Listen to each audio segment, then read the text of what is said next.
first question. John, man at the back there. Hi Kevin, my name's Trevor. First question, you talk about a lot of the mistakes that you made in your restructuring the club.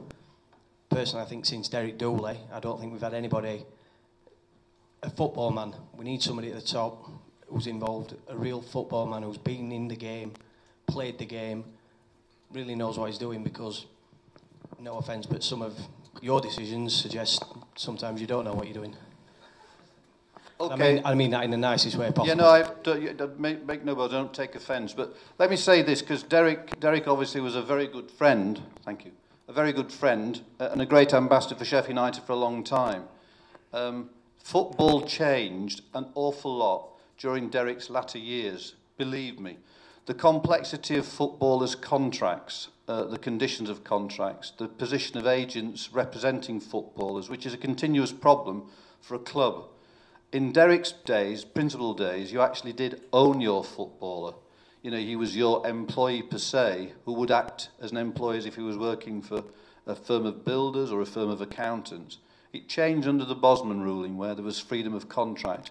That brought on board this many agents who represent players. And you've seen it at Sheffield United. Some players of ours, actually, they've probably not moved of their own free will. They've been moved by their agent wanting to see them move, for the agent to prosper rather than the player. You know, the best example I can think of is playing Chesterfield and realising that Jordan Slew was on Chesterfield's bench. A lad that, for us as supporters, should have stayed with us for a few years, shouldn't he? He should have learnt his trade, and he may well have been a better footballer than he is today. So I accept much of what you say, but the game has changed. Yes, we've probably made, I've probably made bad decisions in years gone by for some of the execs that I've employed to do these tasks for me. If I excuse them, it's because the game's changed as well. And, you know, there's difficulties. Never believe in the era we live in. We want Stuart McCall-type players. A lot of players are very selfish. They'll move from Sheffield United to Colchester United to Newcastle United to Man United, any United for one thing. You can't control players in the same way. The diligence that we are doing on players in this era is more severe than past eras. In Derek's time, not when he was chairman of the football club, because it's myself who put him as chairman, we did sign a player called John Ebrell for £1.5 million. He played 40 minutes. So mistakes were made in those days. We will make mistakes this coming season and beyond. That is the nature of the football industry. Next question. Your name, sir, please, and your question as usual. Hi, Kev. Name's Tom. Where are you, Tom? Oh, Tom. I don't think you fully addressed Trevor's question. Trevor was going back to Derek Dooley and him being a football man. I think what he was trying to get at was, is there room for a director of football at this club? Because when you go back over the reign of, say, Nigel Clough, he signed quite a lot of players who were quite average. And, you know, remember Jim Phipps especially saying that there was this kind of situation where there was this situation where, you know, the board took care of the technical side of things, and then the football people took care of the football side of things. But then that ended up with a lot of players being, you know, quite bang average. So is there room at Sheffield United for a director of football, a man who was going to be here, who understands, like you say, you know, the game changed a lot as Derek got older, and is there room for a person who's going to be here in the present and then long after Nigel Adkins has, you know, if he was to depart? Let me say, it is something we chat about amongst ourselves at board level. And I thought I'd probably answered Trevor's point. The era of football has changed, and it's probably a bit like answering the question of our colleague at the front. Signing players is probably more complicated than is recognised. The diligence that's supposedly done on players, and this is where we have made mistakes, has not been thorough enough. The director of football you refer to, actually, if I could find somebody, I might be nodding my head and saying yes, but they don't really exist. Because you're looking for someone, if you look at Derek's professional peculiarities, he'd played the game, he was from Sheffield, so he understood Sheffield folk, he'd managed. He was quite unique, Derek. Now, if you look at people in the industry today, the only person you could probably think of who's got the right qualifications to be a director of football is someone like Sir Alex Ferguson. I can't think of anyone. Can you? Well, but with respect, Dave Bassett doesn't live in Sheffield. Well, with respect, Neil doesn't live in Sheffield. It doesn't. No. No, I don't, 'cause I'm not a director of football either. But what I'm saying is... Gents, can we, if we start shouting out, it just goes all over the place. Let's get to the question. So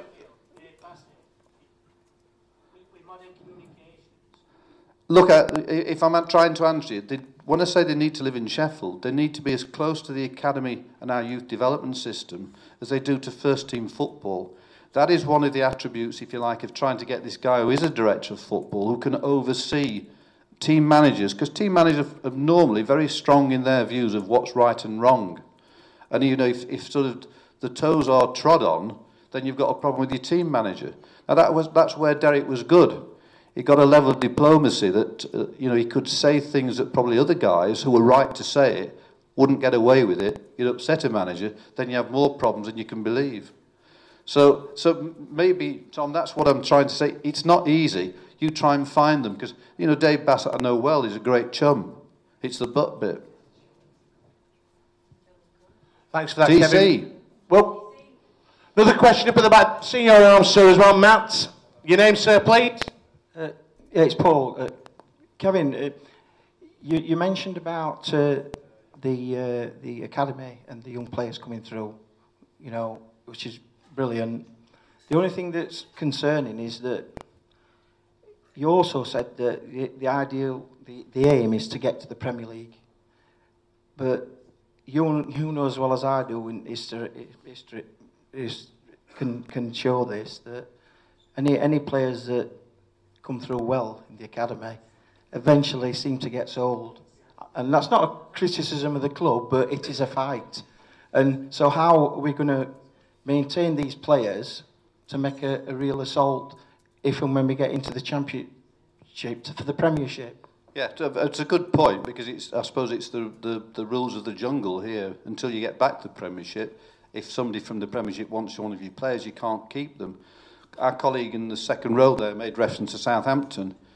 They actually have done it, and probably, again, I hate to use the word, with some luck, produced the youngsters more regularly. And they've done it for probably, I don't know, 15 or more years. So, you know, they have this great way of conveyor belting, where it's a Theo Walcott to the ones they sold to Liverpool last year. So as soon as one's been sold, another one comes through, until they've made it to the Premiership, where they don't sell them for 2 million, they sell them for 20 million. So, you know, listening to Travis tell us about the success of under-16s, under-18s, under-21s, I want to believe that we can actually have that sort of system where there's always, I don't know, 2 or 3 coming through every season, at every level, a conveyor belt. And that's the way then that if you have to sell, particularly when you're in the lower league, you've got someone that hopefully immediately can take over and be as good as, if not better.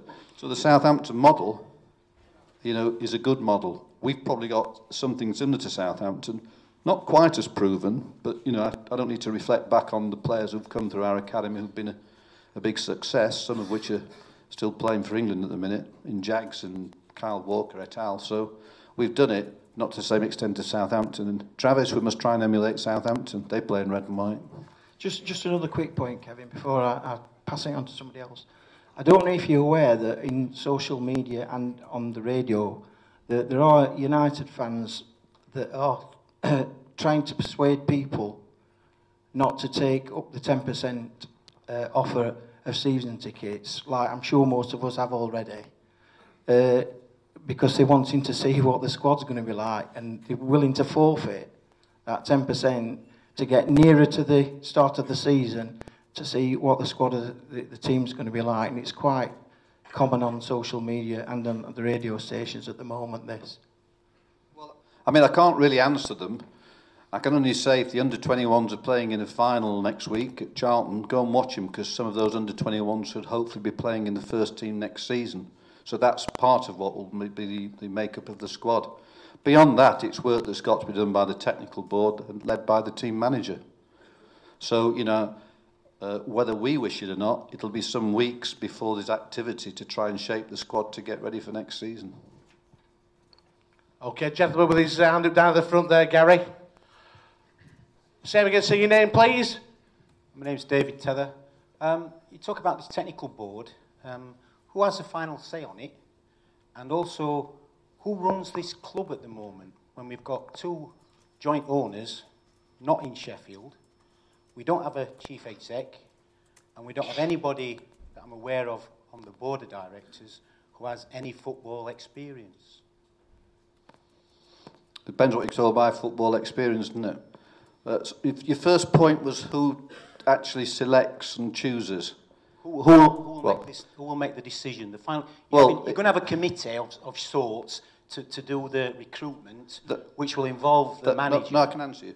The manager makes the final decision, but the final decision will not be made until we've got the knowledge that's suitable to other members of the board, which are sometimes the terms of the player's contract, you know, the amount of any transfer fee, or the length of the player's contract, or his remuneration. So it's the manager's final decision. We're not going to sign someone the manager doesn't want, and then it's whether we can afford that player or the terms that he wants. Can we afford to recruit him? The football experience actually has always been pretty deep. I mean, you know, football is not just about the team; it is about running a club. That's one of the points that, you know, I do try and get across to you all.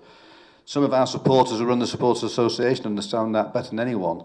It's having to accommodate what you all require as supporters. It's having to sort of look after and support those who live in the vicinity of where our stadium is, or indeed where our academy and junior academy is. It is this responsibility for keeping an institution that's been around for 100 and odd years in business. If I say to your good self, how many people do you think we employ at Sheffield United, including part-time, you know, casual labourers for turnstiles, for security, for programme sellers, and for colleagues who might be out south side, colleagues from Compass for catering and whatever, and at the hotel. How many people do you think we employ? About 900. Now that's a responsibility. That's a club, that's a company.